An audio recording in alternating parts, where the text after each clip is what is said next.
หักมันลบออกได้ง่ายคือไฟในเมมโมรีการ์ดคงลืมหมดรสชาติความเจ็บตอนที่เกือบขาดใจยังคงจำได้ทุกเรื่องราววันที่เจ้าแล่นนำเขาไปทิ้งอ้ายสุดลงห้องไห้เกลือพื้นดินริมทางอยากยืนขึ้นซองย้ำน้องจากไป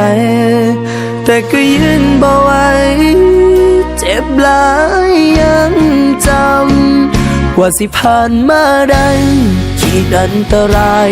บ่ตายจังยังบ่มีเจ้าคอยร่วมทางเหมือนมีเพียงร่างแต่บ่มีลมหายใจอาจสิเป็นผลบุญทำมาจงรักษาชีวิตมาได้รอดแบบทุรนทุรายขีดอันตรายถ้าหักมันลบออกได้ง่ายคือไฟในเมมโมรีการ์ดคงลืมหมด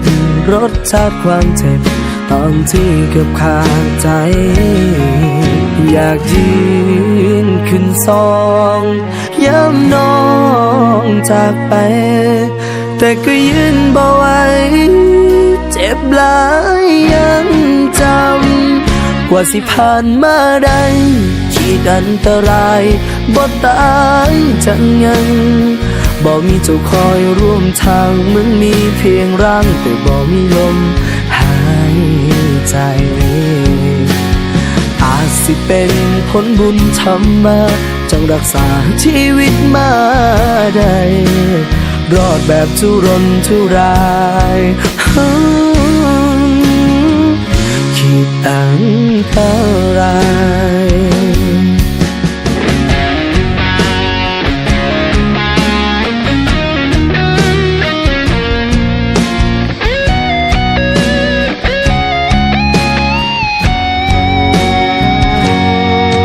อยากยืนขึ้นซองย้ำน้องจากไปแต่ก็ยืนบ่ไหวเจ็บหลายยังจำกว่าสิผ่านมาได้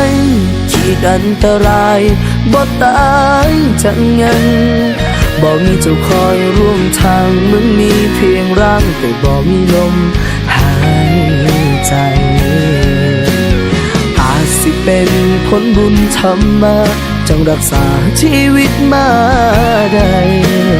รอดแบบทุรนทุราย